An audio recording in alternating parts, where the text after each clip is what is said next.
अस्सलाम वालेकुम और रिव्यू स्पीकर में खुशामदीद। मेरा नाम आमिर है और दोस्तों पिछले कुछ अरसे से हम देख रहे हैं कि पाकिस्तान में मोबाइल फ़ोन्स पे ड्यूटीज़ और टैक्सेस लगाए गए हैं। और जब ये सारे स्टेप्स गवर्नमेंट ले रही थी तो शुरू में तो मैं इनके साथ बहुत ज़्यादा एग्री कर रहा था, ज़्यादातर लोग एग्री कर रहे थे। और उसकी वजह ये थी कि पाकिस्तान में इम्पोर्टेड फ़ोन्स और ग्रे चैनल इम्पोर्ट्स को कम किया जाए, लोकल मैन्युफैक्चरिंग को पाकिस्तान में लाया जाए और जो हुकूमत का रेवेन्यू लॉस हो रहा था, क्योंकि बहुत से लोग ग्रे इम्पोर्टेड फ़ोन्स ला रहे थे, उनको पाकिस्तान में इस्तेमाल कर रहे थे, उस पर कोई पाकिस्तान को फ़ायदा नहीं था, कोई टैक्सेस नहीं थे, कुछ भी नहीं था। तो कुछ अरसे पहले, जैसे कि आप जानते हैं, इम्पोर्टेड मोबाइल्स पे पीटी अप्रूवल की ड्यूटीज़ और फीस और टैक्सेस लगाए गए।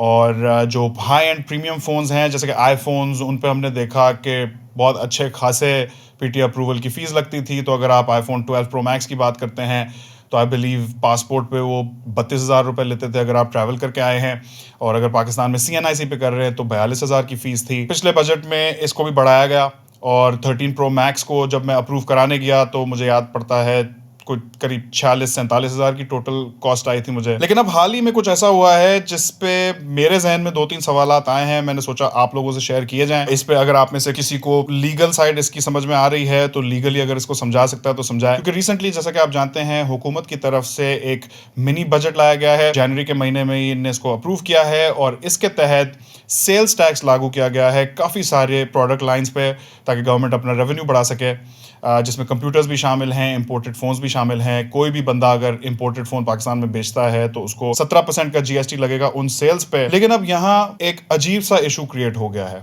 एटलीस्ट मेरे जहन में, और वो ये है कि पीटीए ने अपने चार्जेस अपग्रेड कर दिए हैं, जो कि अभी कुछ महीने पहले ही जब बजट हुआ था तभी उन्होंने बढ़ाए थे। तो अब जो पीटीए अप्रूवल के चार्जेस हमें मिल रहे हैं वो ये हैं कि अगर आप पासपोर्ट पे अपना फोन अप्रूव कराते हैं अप टू $30 पे 430 रुपए है, $30 से $100 के बीच में जो फोन हैं उन पे $3200 रुपए है, $100 से $200 वाले जो फोन हैं उन पे 9,580 हैं, 200 से 350 वाले फोन पे 12,200 plus 17% sales tax ad valorem. ये एड वैलोरम का मतलब होता है कि जो उसकी CNF वैल्यू है प्रोडक्ट की, उसके ऊपर ये 17% अप्लाई किया जाएगा। अगर आप 350 से 500 की बात करते हैं तो 17,800 प्लस 17% सेल्स टैक्स है, और $500 से ऊपर वाले फोन्स के लिए है 27,600 plus 17% sales tax ad valorem.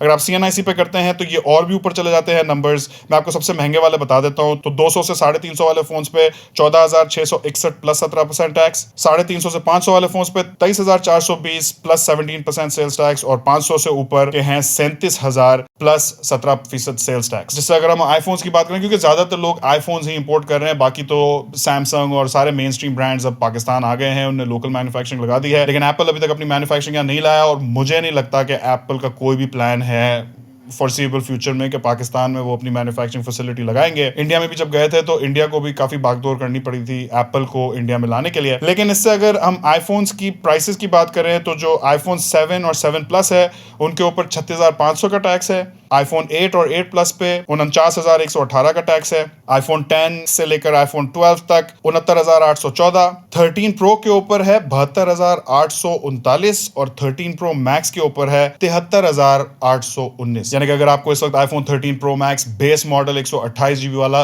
2,40,000 का मिल रहा है तो उसके ऊपर आप 72,000 रुपए पीटी अप्रूवल फीस में देंगे। लेकिन दोस्तों इस पूरे सिनारियो में मुझे एक प्रॉब्लम दिख रहा है। पर्सनल यूसेज के लिए अगर मैं बाहर किसी मुल्क से कोई चीज खरीद के पाकिस्तान ला रहा हूं तो बाहर खरीदी हुई चीज पे पाकिस्तान में सेल्स टैक्स कैसे लागू हो सकता है, ये मेरा लीगल सवाल है पहला। यानी कि अगर मैंने बाहर से कपड़े लिए यहाँ मैं लाके पहनना शुरू करूंगा, हुकूमत बोलेगी हमें सेल्स टैक्स दो तो तुम कपड़े पहन सकते हो। दूसरी चीज है कि पीटीए सेल्स टैक्स कैसे ले सकती है, टेलीकम्युनिकेशंस की अथॉरिटी है, इसकी क्या जुरिस्डिक्शन बनती है कि वो सेल्स टैक्स लोगों से वसूल करना शुरू करे। और मेरा तीसरा सवाल ये है कि पाकिस्तान में अगर बाहर से कोई टूरिस्ट आते हैं, फॉर एग्जाम्पल अगर कोई टूरिस्ट आता है 3-4 महीने पाकिस्तान में, उसका प्लान है घूमने फिरने का, पूरा वादियां देखने जा रहा है, अप नॉर्थ जा रहा है, K2 ट्रैकिंग के लिए जा रहा है, उसका क्या होगा? वो अमेरिका या इंग्लैंड या यूरोप से फोन खरीद के पाकिस्तान लाएगा और उसके ऊपर 17% सेल्स टैक्स देगा। मेरा तीसरा सवाल यह है कि अगर मैंने बाहर से एक चीज खरीदी है और उस पर ऑलरेडी मैंने सेल्स टैक्स उस मुल्क में दिया है तो क्या पाकिस्तान में उस चीज के ऊपर सेकंड सेल्स टैक्स लग सकता है?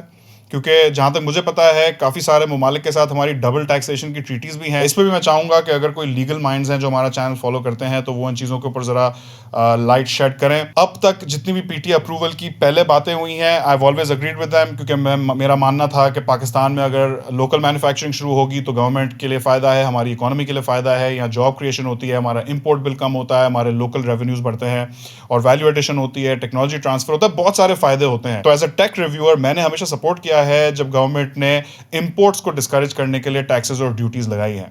लेकिन यहाँ जो ये सेल्स टैक्स वाला 17% का पीटीए ने शुरू कर दिया है कि अब पीटीए वसूल करेगी 17% सेल्स टैक्स, खासकर उन चीज़ों पे भी जो मैं बाहर से अपनी पर्सनल कंजम्पशन के लिए ख़रीद के आया हूँ। तो आई जस्ट फील कि बहुत ही अनफेयर है और बहुत ही एग्जॉर्बिटेंट फीस हो गई है। 2,40,000 के फ़ोन के ऊपर किसी मुल्क में नहीं होता कि आपको 70,000 का टैक्स देना पड़े फिर जाके आप वो फ़ोन उस मुल्क में इस्तेमाल कर सकेंगे। बहरहाल आपकी क्या राय है मुझे नीचे कमेंट सेक्शन में ज़रूर बताएगा। ये क्विक वीडियो थी, मैंने ऐसी जल्दी में बनाई कि ये मैसेज आप लोगों को क्रॉस हो जाए। अगर ये वीडियो आपको इंटरेस्टिंग लग रही है तो अपने दोस्तों के साथ भी इसको शेयर करें। चैनल पर नए तो सब्सक्राइब करें। आखिर तक देखने का बहुत बहुत शुक्रिया। इंशाल्लाह आपसे मुलाकात होगी अगली वीडियो में। अल्लाह हाफिज़।